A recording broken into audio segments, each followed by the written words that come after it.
Tapping in for another live show of the People's Healing Hour on WHCR 90.3 FM radio. I appreciate y'all times, man. We're about to review Michael Fest this past weekend. We're about to talk about some psilocybin. We're going to be talking about Harlem Week, because it is Harlem Week. And man, we got some fun things to discuss today. So tap in with me as we're about to get started on the radio live. 90.3 FM radio, the voice of Harlem. Yes. This weekend was incredible, though. So let me get started. Let me get this thing started with the theme music. Of course, is how we pop it off every week.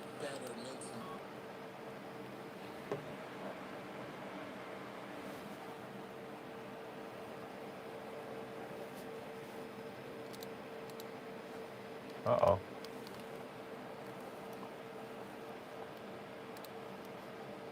What's going on here? Come on, baby.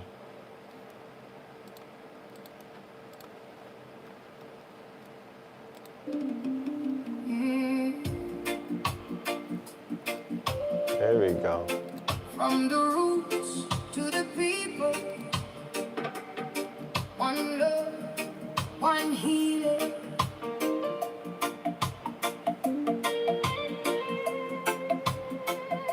Neck high vibration.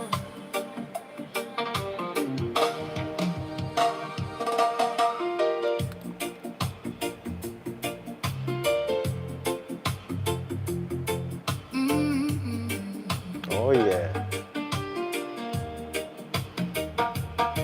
Plant the seed, let it grow.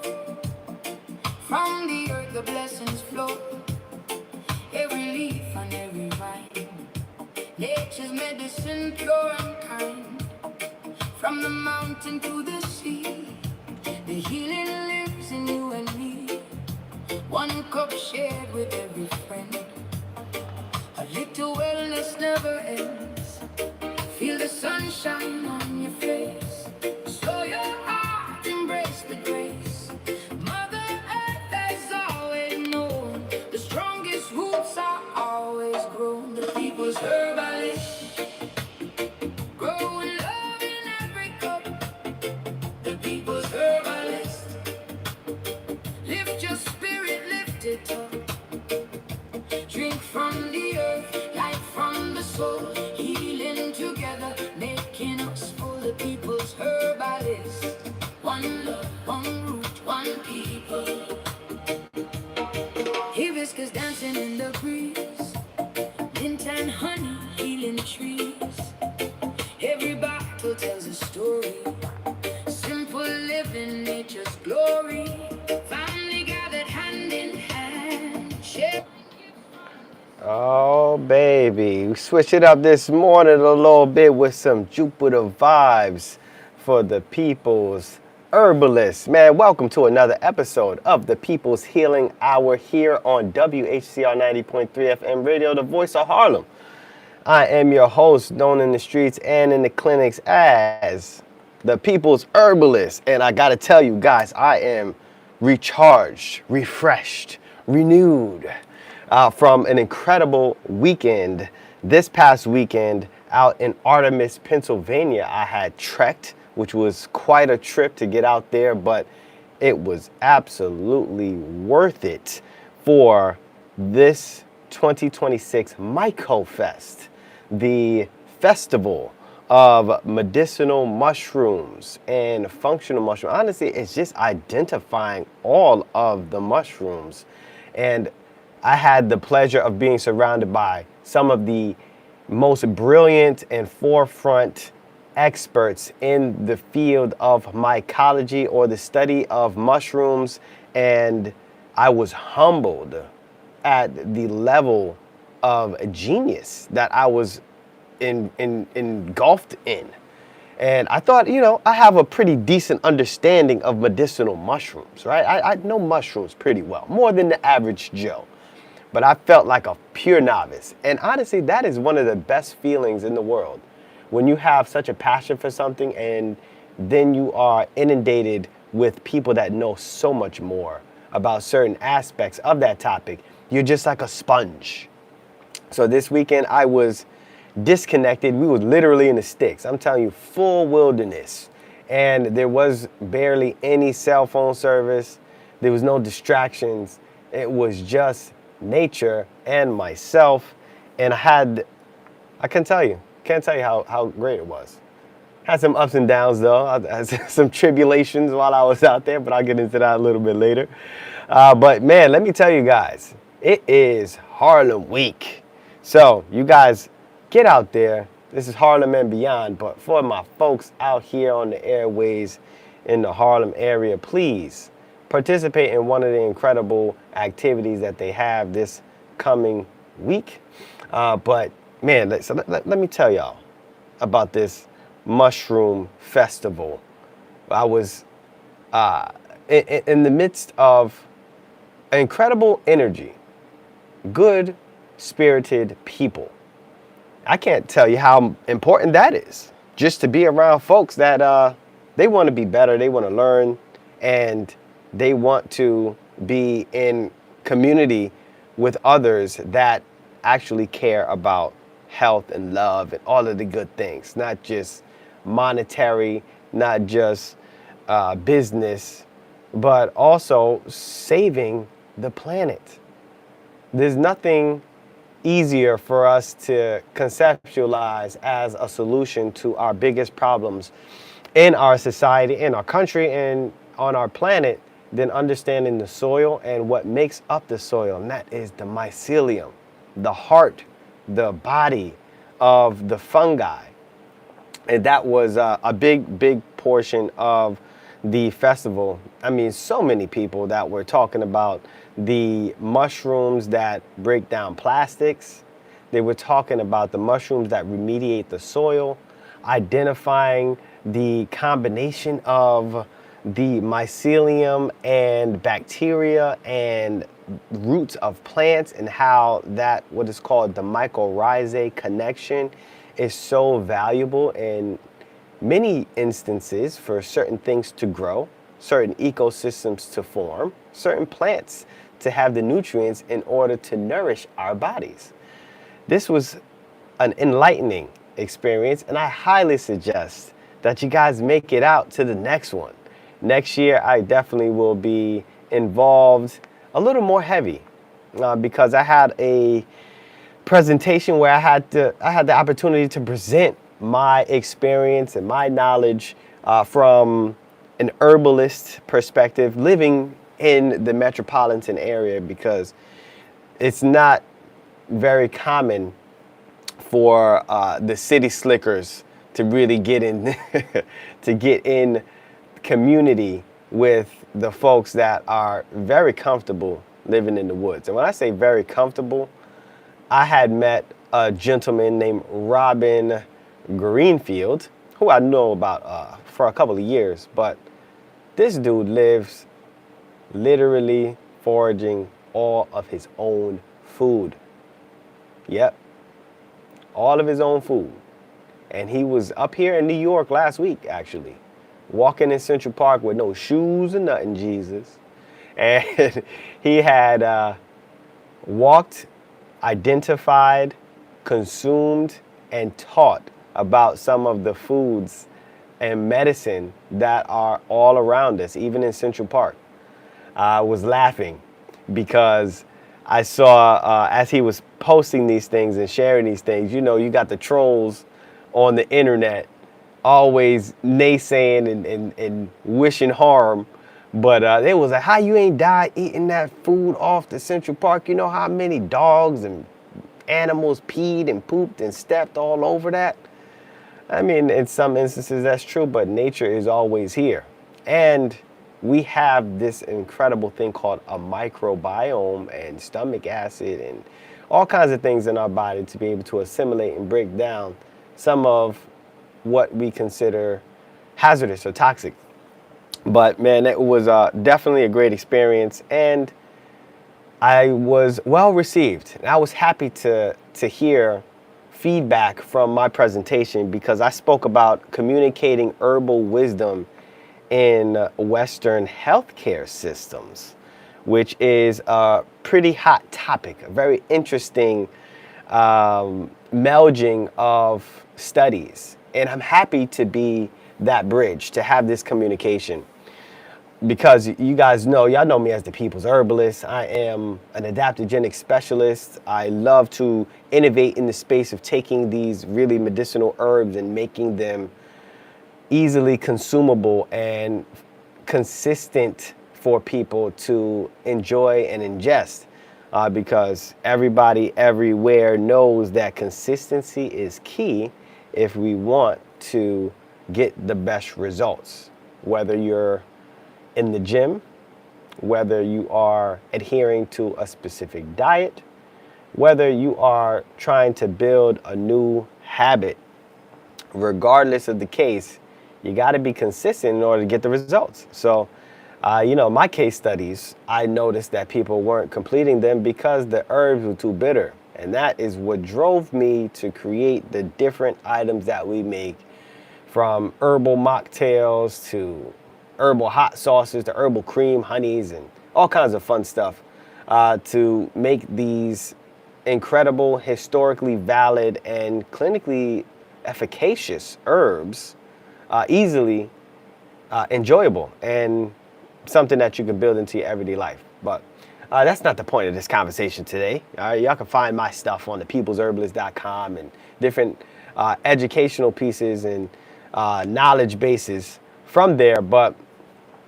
this past weekend at MycoFest, hosted by the Mycosymbiote, William Padilla Brown, who I had on as a guest last week. Excuse me, as I'm time traveling right now. But yes, it was definitely everything that was promised and more. The amount of experts that came in and shared their wisdom was really, really insightful and enlightening. It lets me know that there is a lot of hope for the future. We are inundated with doom and gloom every day on the news, on your scrolling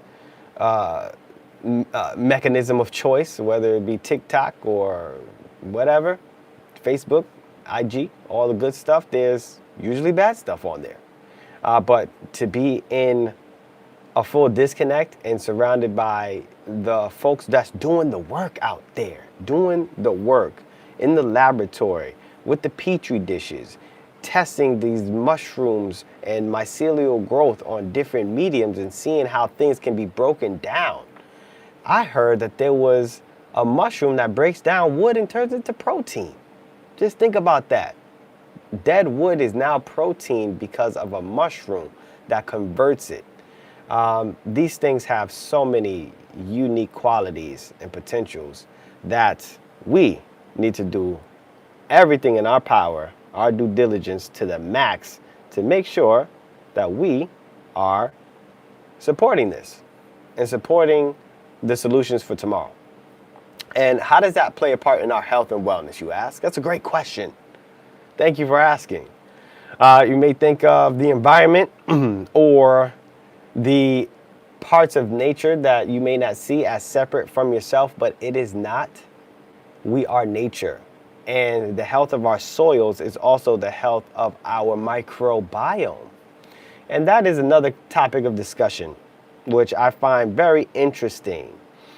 The microbiome has gained a lot of traction in the new modern times because of how all the different bacteria and the cells and the parasites and the fungi, they all play a communication piece inside of our stomachs, in our intestinal lining, in our large intestines, small intestines, on our skin, everywhere. We have more microbes than we do our own human cells. So y'all can let that sit for a second.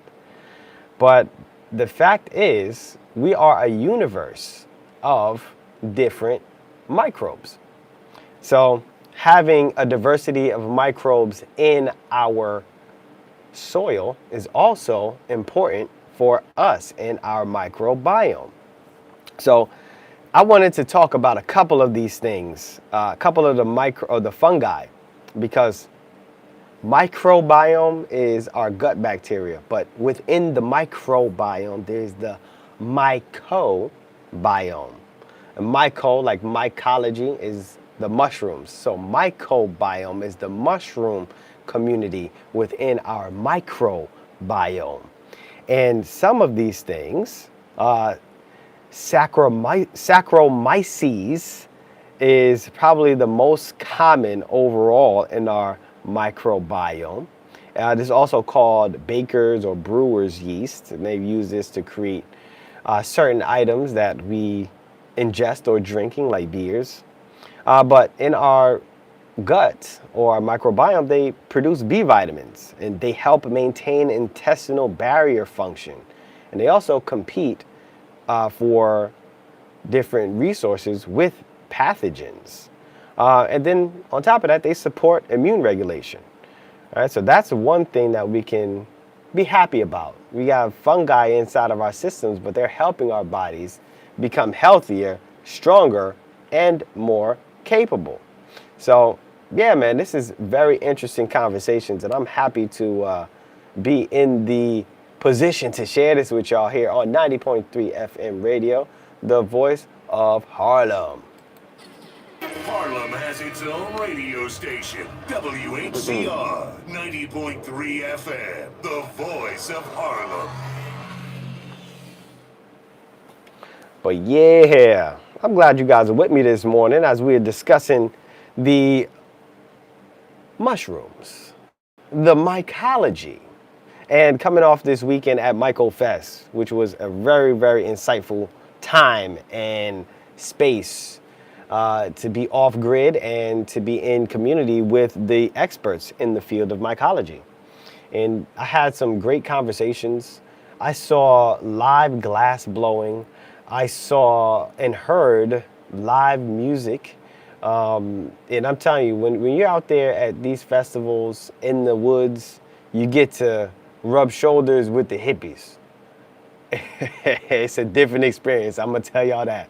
But it is something that is really eye-opening and soul expanding, because the love that comes from the people of the land, the people that are comfortable being intense and not shaving their armpits or not worried about having shaved legs, man, there's a freeness that comes alongside that you can't really put into words. But being there definitely helped my spirit, helped my energy, and made me feel, coming back to the city life, that we have a lot of potentials, a lot of hope, a lot of things to look forward to and build.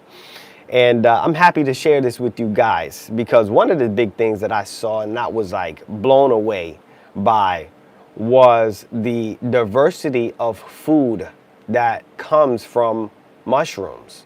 We had chefs there, some high-end, top-notch culinary experts taking mushrooms and making them taste like meat, steak, chicken. Like, it was delicious. The amount of flavor that mushrooms, if you do it right, they can absorb that flavor, and the different mushrooms have different textures, and they can replicate the mouthfeel of certain proteins that we're already used to, like chicken and beef and even seafood in some instances. So there's a lot of different culinary mushrooms. Some of them I'll just name off the top of my head that I can remember: chicken of the woods, oyster mushrooms, lobster mushrooms, lion's mane mushrooms, everybody knows the portobellas, but there were so many other types, the shiitake and the maitake. They were chefing it up this weekend, and having those options and knowing that there's so many other types of edible culinary mushrooms out there, it gives me hope. And I hope that this will spark some interest for people to diversify in the way that they're consuming proteins, because mushrooms are like full proteins. There's a lot of vitamins and minerals and proteins within the mushroom community, and you can definitely sustain yourself if you have a good understanding of them and you are decent at flavoring because it doesn't matter what you're eating. I'm going to tell y'all this straight up. You ever had chicken with no seasoning on it? Was it good? Of course not. It's nasty if you don't got the flavors.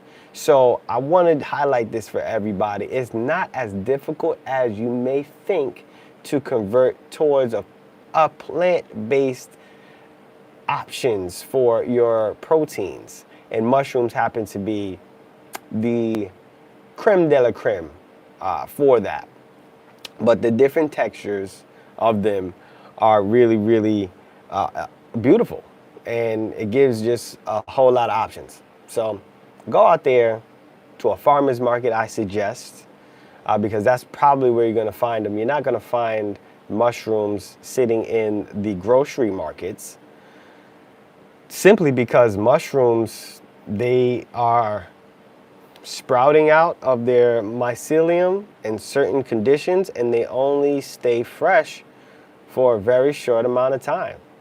And you're gonna have to go to a farmer's market or go to a farmer or a mushroom grower specifically if you want to get some of these really top-notch culinary options for the mushrooms.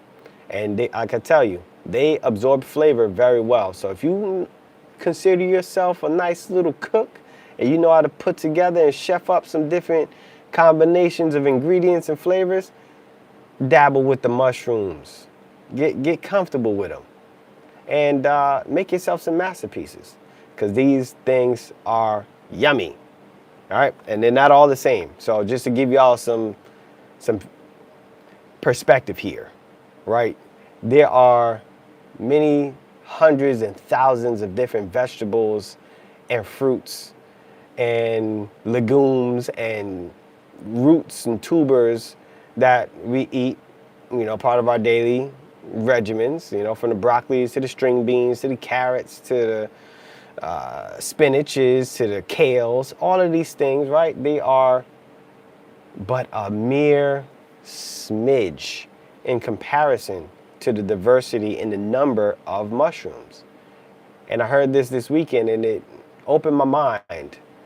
And I hope to open your mind with this piece of information. But there are more species and diversity of mushrooms than there are plants altogether. And I'm talking fruits, and I'm talking vegetables. All of those combined do not compare to the amount and diversity of the amount of mushrooms out there. Now, not all of the mushrooms are culinary, and not all of them are edible. Some of them are medicinal, some of them are poisonous, some of them are just nasty and don't really do much. But just like plants, there's some of them that are poisonous, some of them are bitter and nasty, and some of them, they don't do much for you if you ingest. But then you have the nutrient-rich ones. So it is the same exact situation on the side of mushrooms. So get used to them, the mycobiome, as I mentioned earlier. Mycobiome is a part of your microbiome, which are the mushrooms that play a part in our anatomy, in our gut function. And the emerging research shows that inflammatory bowel diseases, irritable bowel syndrome, obesity, type 2 diabetes, allergies, some autoimmune conditions, and even certain neurological conditions, even though this evidence is preliminary, there is a connection between our gut microbes and our gut fungi to some of these conditions. And if I was to make a pure speculation, because this is not proven, but this is a concept that applies to larger situations and also, smaller situations like the microbial scale and also on the macro scale. But diversity within our microbiome is the key to finding balance for our diseases. All right, and I think that is a fair assumption and fair hypothesis. We need diversity in our society, just like we need diversity inside of our microbiome. So that's not a difficult concept, I don't think, because the gut is an ecosystem. right? The microbiome, the bacteria that are all living in there. This is not a standalone function. It is community, and they communicate. Fungi have conversations energetically with bacteria and vice versa, and also with our cells. And then they also create these mutually beneficial relationships. That sounds very much like society to me. Mutually beneficial relationships to advance the entirety, right? Advance the community, advance the country. For us, that is these connections. You listening to me on the radio show and learning a little bit and applying. And that goes the same for the gut in our microbiome, right? Those communication things are happening. And the more diversity, the more collaboration, the healthier the entirety of the situation is. You are the situation. So yeah, having these different bacteria and different fungi and all of the cells working in unison and in balance is what we need in order to live the way that we want to live, right? So, man, I got to tell you guys, I'm so happy of the community that has been built here. I do want to open the phone lines if anybody wants to chime in. If you have any mushroom experts, or I'm sorry, not mushroom experts, because not everybody's an expert. And actually, the true experts always say that there's always more to learn. But I want to give the opportunity for the folks that love mushrooms. If you are enthusiasts in any way about mushrooms, whether it be ingesting them for medicinal purposes or culinary purposes, how about you guys call in and tap in with me? Let's chat a little bit. The phone lines are open. The phone number is 212-650-6903 here on the People's Healing Hour on 90.3 FM radio, the voice of Harlem. Got its own radio station. Once again, back is the incredible WHCR 90.3 FM, the voice of Harlem. Yes, yes, we are here on the radio this morning. A beautiful Wednesday, Wellness Wednesday. The weather is just perfect today. I went outside. I was inspired because I just came back from this beautiful weekend at Myco Fest out in Artemis, Pennsylvania. And I was thinking to myself, man, people around the city don't really go outside as much as they should and be like by nature and with their feet in the grass. And while I was coming in the radio station this morning, driving on the Henry Hudson and looking at the Hudson River, and I saw somebody out there with a tent.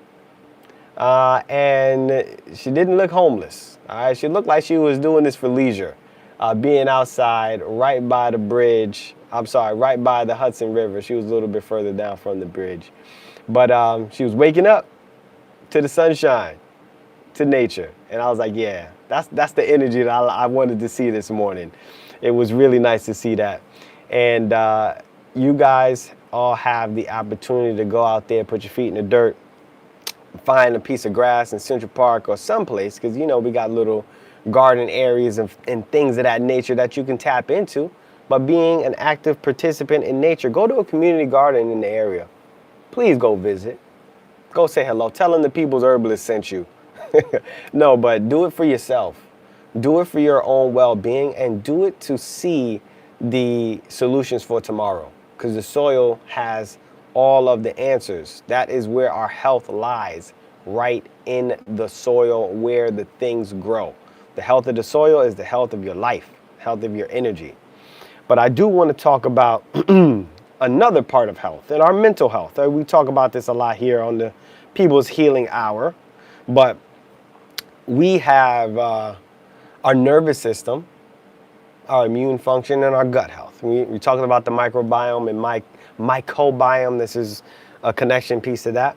But the mushrooms have this really interesting ability that is unlike the rest of the edible species on the planet. You know, there's algae. And shout out to the sea moss. I just got to say that one time. But unlike algae, sea moss, unlike plants, unlike roots and herbs, unlike fruits and berries, unlike leaves and barks, we have the mushrooms that are able to tap into multiple parts of our anatomy, depending on which mushroom, obviously, and then all the mushrooms have their own molecules inside of them. But these mushrooms just have answers to questions and solutions to problems that we cannot really understand. And one of those things is connecting to our brain and our nervous system to help us unlock different doors to release traumas and PTSD and these huge psychological deterrents that keep us in dark spaces and also incapable of reaching our full potential. And before I jump into some of the details on one of these mushrooms, I do want to share a quick disclaimer with the folks. Information shared is not necessarily the view of the radio station, and any information that is shared here is not to be misconstrued with medical advice, diagnosis, treatments, or cures of any kind. All right, now that we got that out the way, yes, you are not, this is not medical advice. This is information and data that I have seen, heard, or have been told from experts in many different fields. So in the field of psychiatry, I just thought I'd be remiss not to talk about psilocybin's role. The psilocybin for Alzheimer's. There has been a big study that I've seen a lot of people attaching themselves to and reposting and sharing amongst many different platforms of an elderly woman that was late stage dementia.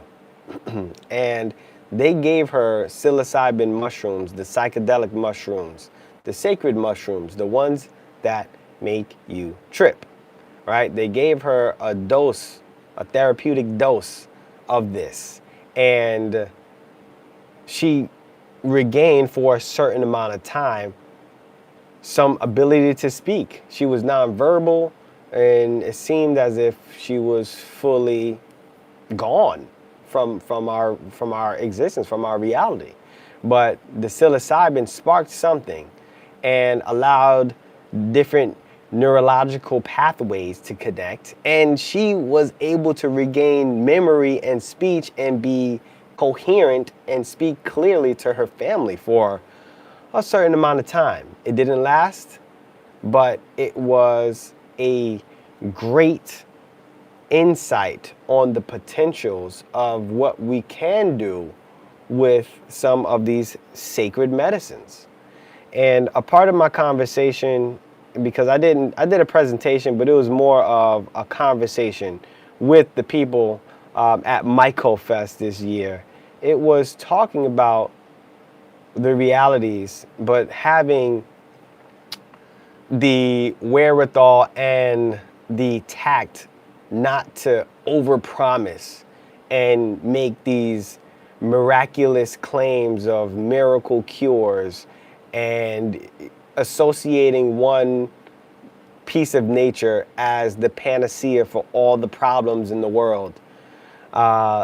Even though I do believe the mushrooms, the full spectrum of mushroom species that is, have a lot of solutions to environmental issues and also health issues, but to say there's a cure and treatment and this is it with this one thing is a little disingenuous, and then it also takes us back a bit as wellness professionals and communicators to bring these incredible pieces of, our planet to the forefront for human consumption.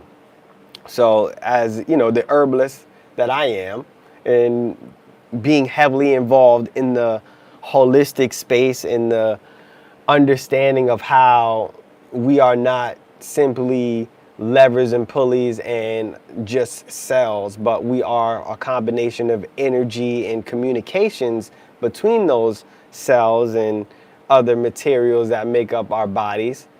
You know, there is a clear communication that needs to be had between our Western medicine and our traditional folk medicine, right? The medicine for the people, the things that you can find out in the forest or your yards in many instances that have medicinal qualities and nutrition and vitalization qualities.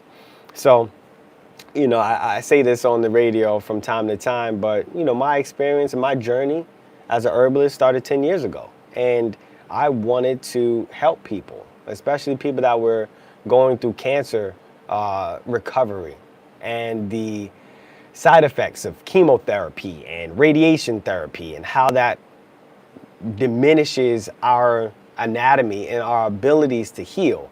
And, you know, that gut health issues and brain fog and skin looking dried up and ashy and falling off the bone and black fingernails and all the bad things that come from some of these really aggressive treatments that are the standard of care for tumors and getting rid of cancer. I wanted to have pieces of nature that can offset those damages. Now, notice what I said. I did not say I want to use mushrooms and herbs to cure your cancer. That's not what I said, and that's not the adequate way or the appropriate way to share this knowledge. It is to support your body's natural processes in order for healing to occur in the most efficient manner. So there is two different ways that, or two different perspectives that I've garnered over the years now that I've got over my vitriol and anger at medical doctors and the Western medical system. Especially this was also driven by COVID out here and the protocols that were adhered to and used that really weren't the best, with hindsight being 2020, right? I know I'm gonna mention this quickly because I don't like talking politics on the radio, but this is not really political. Tony Fauci, he was pressed by Congress and he pleading the fifth on all of the things and the standards of care and the communications that he made to the American people. Now you're taking the fifth. You don't want to stand by what you're saying because it could incriminate you. I mean, that is very telling. And I know a lot of people, I have loved ones that work in the medical profession that trusted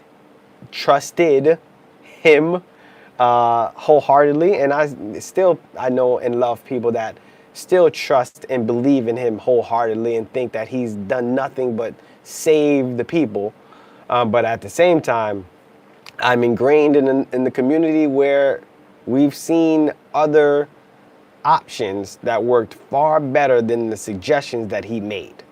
And all the other things that he's talked about that just had no merit scientifically that we're finding out now. But back then, he was trust the science. He was science. He was the face of it. But now, talking about, oh, it wasn't scientific, it was speculative based on our best projections and all of this gobbledygook. Now the man's out there pleading the fifth. He don't want to talk no more because he knows he done put his foot in his mouth too many doggone times for us to accept. But I digress. Pardon me for going on that tangent, but I thought it was important because we're talking about healing and health, and COVID definitely had a big impact on how I produce information and share, because I have my platform removed from me. I got deleted off of Instagram because I was sharing what I love, herbal remedies and the potentials of how nature can help our anatomy. And I was punished for that. Now I got a radio show and you guys get to listen to me on every Wednesday on WHCR 90.3 FM, the voice of Harlem, which I'm so appreciative about. And, you know, this radio station has been here for 40 years and going. And I'm just happy to be a part of that legacy and continue to share the voice of the people to the people and uplift the people through these herbal and holistic remedies. Not just herbs, but also frequencies, music, deep breathing exercises and meditation, and understanding your anatomy, right? So the People's Healing Hours pops off this Wellness Wednesdays, and there's a whole bunch of other things that happen right here in City College as well. We have yoga at 12 o'clock as well. So this is a great place to be, and if you guys want to tap in, you guys are always more than welcome. You can go to whcr.org. You can drop a donation if you find value here too, because we don't have any sponsorships. You're not going to hear commercials, right? You may hear me drop a station identification, right? But you ain't going to hear a commercial for any products or services because we are a nonprofit station. And this is a beautiful, beautiful thing to do. And you know that you're going to get honest feedback and real stuff. But going back to MycoFest and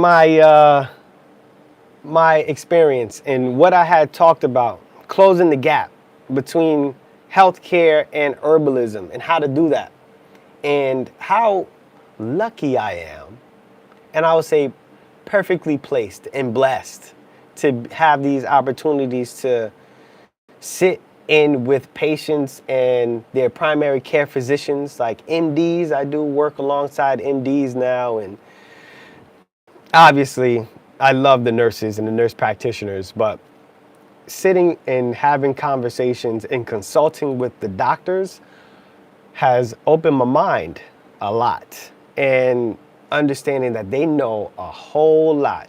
So for my folks that are still early in their holistic expertise or their learnings, do not ever downplay the intelligence of a physician. They have learned a lot more and have studied a lot more about anatomy than we have. They are trained to learn a lot of different things, even though unfortunately a lot of nutrition is not taken into that education. And there's absolutely no education about herbal remedies for the most part. But the good doctors continue their education after medical school, and they learn. And the best doctors talk to people like me who have had experience using these plants for people, and we have a two-perspective way of helping a patient. So they have the medical side, and I have the herbal and holistic approaches. And being curious is a very, very important attribute. And this is not just for, you know, this topic when bridging the gap in healthcare and herbalism, but curiosity across the board. As we get older, it seems our curiosity starts to diminish, and our confidence in what we know really gets solidified. So I want to challenge you to continue to be curious and question yourself, because a lot of the things that you know for sure are untrue. And that's not me, it's not you, that is us. That is everybody. So know your scope, know what you know, and know your limitations of your knowledge base. And also be willing to collaborate, willing to put your ego to the side and learn. That is the three most important things in order for us to bridge the gap between the holistic realm and the Western medical system. So herbalism today has changed, right? We got to find a common ground amongst our healing professions. And common ground is no matter what side of the fence you are on, if you spent 12 to 16 years in medical school, or if you spent 4 years in chiropractic, or if you spent 2 years in learning your herbal certification, we all want the same thing: to reduce suffering, to improve people's quality of life, to help prevent some health issues and to encourage better outcomes if and when these health challenges occur. And more importantly, empower the people to do better and be healthier so they don't require emergency medical care. All right, that is the common ground. And we want, as the holistic realm and the holistic space, we want to avoid saying certain things to doctors if we want them to take us serious, right? There's certain terms that are very vague and gray and amorphous, like fighting inflammation. This is a term I feel has been used so much and still misunderstood. Fighting inflammation truly is not correct. As simple as I can say that. You can't fight inflammation because inflammation is the response to damaged cells, damaged tissues, injury. It is the part of the repair mechanism of our immune function. Inflammation brings the healing white blood cells and the other platelets to either bring swelling and more blood flow and more nutrients and the intelligence of what makes healing happen, whether it be a wound or whether it an external wound where your skin is open, where you can see the scab happening. Inflammation occurs. There's redness, there's pain, there's swelling. That is the healing process. So fighting the healing process is counterintuitive. You want to support the healing process. So instead of fighting inflammation, we say, hey, let's support the regenerative process of your healing right now. All right, another thing that you don't want to say is balancing energy. All right, balancing energy is very vague and it teeter-totters on the realm of magic. All right, but our bodies are magical, so let's not get that twisted. But having the conversations in the doctor's office with the healthcare professionals, they don't look at this, and understanding that is okay. All right, and that is, I think, one of their limitations within the Western sciences is they don't look at energy as a true component of pathology, and I see that as a huge error. But understanding that, you can't talk about balancing energy to a doctor in a way that's going to make them understand or take you serious. So try to avoid saying energy across the board when we're trying to bridge that gap. You never talk about treatments. You never talk about cures, and try not to say prevent diseases. Crucial portions if you want to have a good conversation to bridge that gap. Even though we are seeing some now that are more opened to these realities of prevention through energetic means, recovery through the interaction of sound waves or electrical magnetic frequencies in different components. You know, we see and hear only a very, very small spectrum or small sliver of the electromagnetic spectrum. So yeah, this, you know, we want to always talk about supporting our stress adaptation. We want to support our nervous system function. We want to support our digestive function. We want to support restorative sleep, right? Our nervous system to be calm, to help us sleep and rest is absolutely critical for healing. So we want to talk that type of talk, not just the magic of what these herbs are capable of. So, you know, Western medicine, can it preserve the magic? That's the question. And yes, it can preserve the magic, but we got to say, we have to be able to illustrate the magic in scientific terms as best as we can and understand that there comes levels to science that there is no explanation. And like these baseline portions, right? You talk about anatomy. We talk about our physical body. We talk about the tissues and the organs that make up our physical body. Then we talk about the cells that make up all the organs and the tissues. Then inside the cells, you go deeper. There's the nucleus, which is the command center of the cells, is the mitochondria of the cells. There's the organelle that make up the cells. But all of these things are now made up of different proteins and molecules that are being controlled and are communicating via energetics, via electrical maneuvering, chemistry, right? Chemistry itself is, these molecules and structures have different shapes and have different electrical charges. So these electrical charges are the communication. This is how interactions occur and how behavior and cascades happen, either for the negative or for the positive.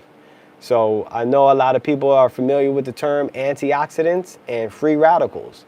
Those are two terms that illustrate electrical activity. There's literally the passing of electrons. So if we're able to do that appropriately and have these conversations and understand that there's the limit, right? Right at that point where we just don't understand what drives certain portions of what seems to be intelligence, but it is just chemistry behaving intelligently, if that makes sense, right? And the example that I had used during MycoFest, what I would love to share with the people today, is a term that most have not heard of. Even though everyone knows about the immune system, there is an ancient portion of the immune system, which I think I'm going to talk about a little bit more next week, as I see the time is slipping away. Time keeps on slipping, right? Shout out to Seal. But the very beautiful portion, the most ancient piece of our immune system is the complement system. I'll compliment you like, oh, you have a very nice hat, right? This complement system for us is the most important factor. There's these proteins inside of our blood, different types of protein that are consistently circulating. There is no life without these complement proteins. This goes across all mammals. This goes across all life, actually. If you're a fish, if you're a bird, if you're a turtle, if you're a crocodile, if you're a frog, every living creature, including jellyfish and sponges, actually, all have some semblance of what is called the complement system, which is the higher life forms like the mammals and the multicellular organisms, right? They have a more robust and complex complement system, but it is proteins that are signaling what should and should not be in our blood or in our body at any given time. And these are the first lines of defense for our immune cells and a lot of the immune activity. So they behave with, like I mentioned, using energy, using signaling of chemistry. If they can see there's something in there that has the incorrect electrical signature, they're going to sound the alarm and tell the immune system to come on over and do what you do. From the immunoglobulins to the white blood cells to eosinophils to the neutrophils, all of these different parts of our immune function, they are originally shown the way by these complement proteins. And complement proteins have no nucleus, they have no intelligence, they just have chemistry. And our body's intelligence, this is where we are now bridging the gap or finding that semblance of magic and divinity, because we still, to this day, of all science, you can explain the mechanisms, but you can't explain why these mechanisms are happening. Why are there proteins in our blood that can seemingly act on the benefit of our entire organism? how is that possible for them to be able to make communications and to save us from death and being being overtaken if they don't have nucleus or they don't have a brain? There's a divine intelligence there. And I will die on that hill. Even though a lot of people say, oh, it's not scientific to bring divinity and spirituality into the conversation. As soon as you do that, the conversation is dead.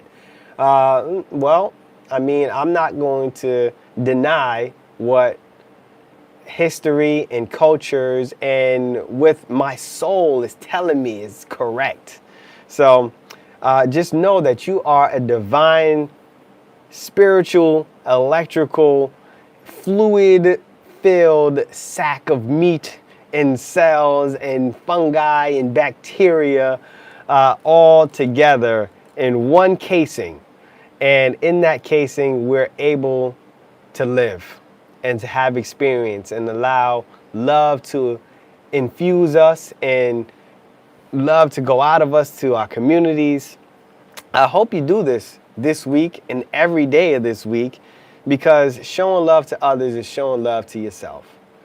Right? We are a microcosm of the universe, or we can say it the other way, we are a macrocosm of the microbiome, which is all built on communication and balance and harmony. Those are the concepts that bring health and bring growth and bring all of the good things that we want to see in our life, right? And man, I'm just so happy and appreciative to be alive with y'all on this radio station. And, you know, we're about to wrap up and get on to the next show for this Wellness Wednesday. But I just got to talk about one thing that I'm seeing, and that is the diminishing of requests for alcohol in our bars and restaurants. I've been hearing this a lot, and the trends are people based on demographics and things of that nature, but they're drinking less alcohol. They want to be more healthy. They want to have more wellness-focused beverage options. And I'm happy to be able to talk about this as this trend is changing and do training for restaurants and bars to help them bring some holistic and herbal remedies into the beverage space. That is a growing industry, and I've been asked to present on this in different capacities in entrepreneurship and working with the school systems, and I'm very happy to do so. So if you guys know, the People's Herbalist is for the kids, and I definitely am open to having more contracts and agreements with some school systems and vocational schools, charter schools, public schools, home schools, and bringing the knowledge directly to the kids, because that's where the fertile soil is. But as the younger ones are getting older and becoming 21, their need and desire for drinking alcohol has dropped. So that's one thing that I can be happy to say. Alcohol consumption is going down a bit, and herbal understanding and desire for wellness-inspired drinks are on the up and up. And I'm very happy to be right in the perfect space to bring these remedies directly to the people. So you guys can always check out more information about this. Obviously, next week I'll be back on here bright and early to talk more about these healing topics. But I'm the People's Herbalist. You can find me at thepeoplesherbalist.com or all the social medias, on the YouTubes, on the Instagrams, at The People's Herbalist.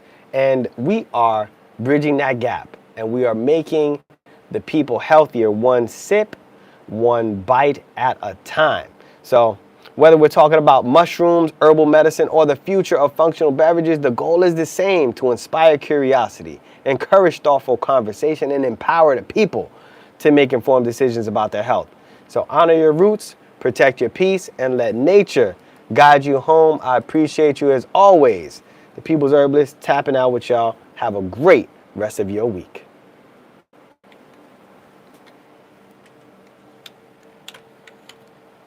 All right. Stuff is off. We are no longer live. Oh, shoot. Hold up. We got a couple more minutes, though. Let me play some music. My bad. Hold up. Some smooth jazz. There we go. I didn't realize that. We still got a couple more minutes. I could have jibber-jabbed a bit more. But yo, the fungus among us, I appreciate you guys for tapping in. My day is incredible. It's about to be even better because I'm about to run these streets. Going in there, I got to go to Restaurant Depot for an incredible event that we have coming up this Saturday and Sunday. Hold on. Nah, I'll leave that. But we'll be at the Ramsey Farmers Market and there we go, 8 o'clock. And we'll also be at the, in Orange at the Caribbean Festival, right? What's going on, family? Yeah, we'll be at the Caribbean Festival. And yeah, we got a bunch of stuff coming up. I can't believe it. Cold Street Market Tuesday, Grove Street Market in Jersey City on Thursday. In Newark on the 15th, we'll be with the families and children with disabilities for a free workshop and wellness. We'll be at Community Baptist Church in Inglewood. Man, there's a lot of things we got coming up, but I appreciate y'all. And y'all know, I'm tapping out. We got to go. 5:56 a.m. We got to rock out. 8:06 p.m. But I'll tap